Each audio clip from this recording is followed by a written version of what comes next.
...17-18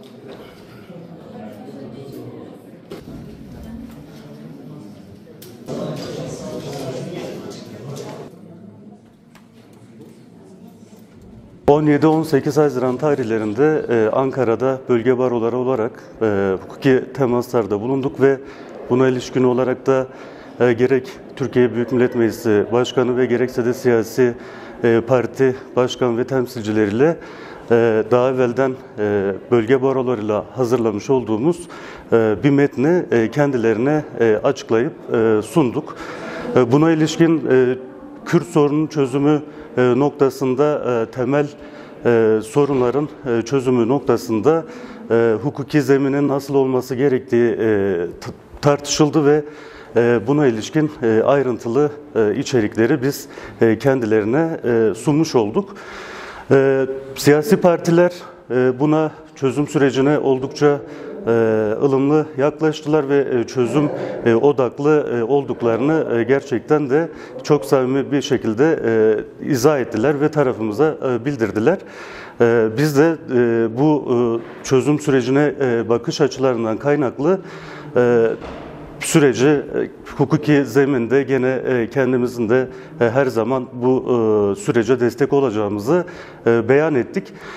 Diğer yandan ekolojik sorunlar var.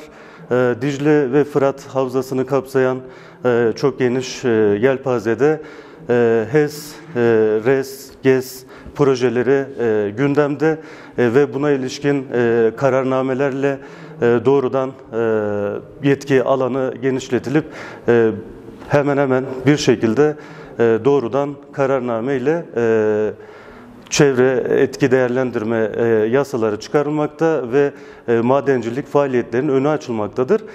Tamamen biz bunların da gene bir hak çerçevesinde gündeme alınmasını ve çözüm sürecinde bu hususların da dikkate alınmasını istiyoruz.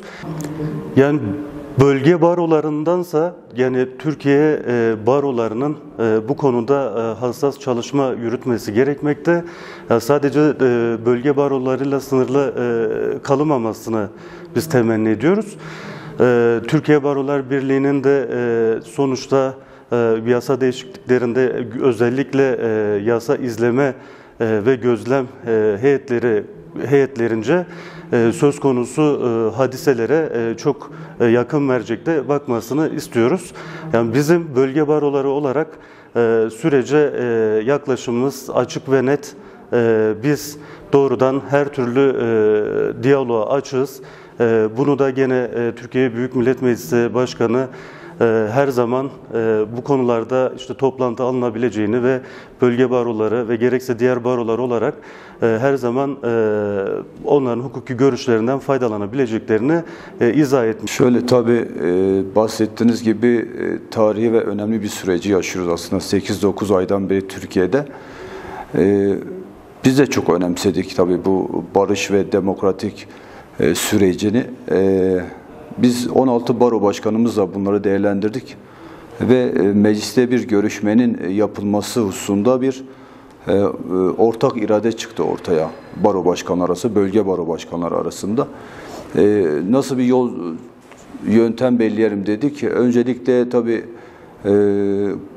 grubu bulunan, mecliste grubu bulunan tüm partilerin eş başkanları düzeyinde ya da işte grup başkan vekilleri düzeyinde hatta başkanlar düzeyinde görüşme talebimizi yöneltmiştik. Olumlu cevap aldık. Bu görüşmelerimizi işte 16 baro başkanıyla gittik Ankara'ya. Önce tabii DEM Parti ile bir görüşmemiz oldu. 17'sindeydi evet. İki partiyle görüşebildik o gün. DEM Parti ve CHP. DEM Parti ile yaptığımız görüşmede tabii biz bir de dosya hazırladık. Yani bu sürece ilişkin 17 maddeden oluşan işte eşit yurttaşlık, işte ana dil hakkı gibi yeni bir anayasa, buna benzer 17 maddelik bir dosya hazırladık, rapor hazırladık ve bunu bütün partilere ve meclis başkanına sunduk. DEM Parti'de aslında genel anlamda görüşmelerimiz çok olumlu geçti, verimli geçti diyebilirim. Özellikle meclis başkanıyla yaptığımız görüşmede gerçekten umutlarımızı yeşerten, umut vaat eden konuşmalar yaptı. Ve kendisi de bu süreçten umutlu olduğunu, mutlaka bir komisyonun kurulması yönünde ortak bir iradenin ortaya çıkabileceğine yönelik bize bir bilgilendirmede bulundu. Biz de tabii bu bilgilendirme ile birlikte gerçekten biz de umutlandık. Yani evet, bir 9 aydan beri yürüyen bir barış süreci var. Fakat karşılıklı adımların atılmadığı bir barış sürecini yaşıyor gibiydik o konuşmaya kadar. Yani meclis başkanı görüşene dek, ancak meclis başkanının böyle bir görüşmesi ve açıklamasıyla birlikte gerçekten bizde de bir umut doğurdu diyebilirim. Bu sürecin devamı için biliyorsunuz demokratik ve hukuki zeminin konuşulması, tartışılması ve öncelikli olması gerektiği yönünde görüşler zaten ortaya çıkmıştı. Hem hükümet kanadında hem PKK kanadında bu görüşmelerin mutlaka yapılması noktasında bir fikir birliği vardı. Ancak atılan adımlar bu yönüyle maalesef eksik kaldı diyebiliriz. Yani hukuki düzenlemeler gelmedi. Şimdi örgüt kendi feshetti. Silahlarını bırakacağını da deklare ettiler ve bunu açıkladılar. Buna karşılık hükümetin ya da meclisin rolünü halen oynayamadığını görmekteyiz. Ama bu biz yine hani meclis başkanının konuşmasından yola çıkarak şunu söyleyebilirim. Tabii ki bir takım yasal düzenlemeleri mutlaka yapılması lazım. İvedilik de hangisidir bu? İşte hasta tutsaklar var, biliyorsun, yani bir yaşlı hasta tutsaklar var. Buna bir kanun düzenleme yapılmasına gerek yok. Yani adli tıpın inisiyatifine bırakılmış bir husus bu.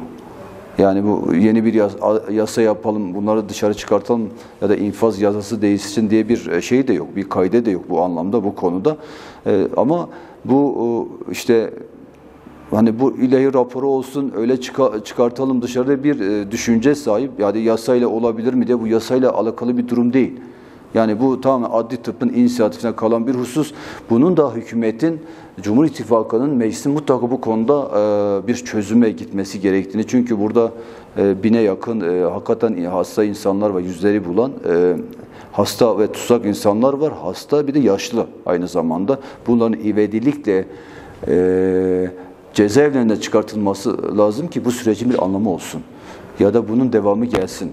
Ama şimdi bu adımla atılmayacaksa bu sürecin de yani eski bir çözüm sürecinden, önceki 2013'te olan çözüm sürecinden bir farkının olmayacağını görebileceğiz yani en azından.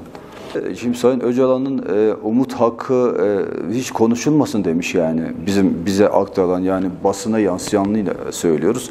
Bunu bir tarafa bırakın. Bu diğer ivedi meseleleri halledin. İşte hasta tutsakları halledin. Ne bileyim böyle hemen işte cezaevinde siyasi tutsaklar var, onları halledin. Benim umut hakkım şu aşamada konuşulmasa da olur. Yani bunu açıklamalıyım. Basına yansıdı. Bu yönüyle de baktığın zaman gerçekten hükümete, özellikle meclise düşen çok önemli görevler var. Yani bir an evvel, çünkü evet insanlar da artık sabırsız, yani vatandaşa neyi söyleyeceğiz, neyi anlatacağız onu da bilemiyoruz. Bir an evvel bir takım çalışmaların yapılması lazım. Şimdi biliyorsunuz mecliste bir komisyon kurulma durumu var. Evet. Yani o da her an kurulabilir. Şimdiki toplantıda öyle konuşuluyor. O komisyonun önemli olduğunu düşünüyorum.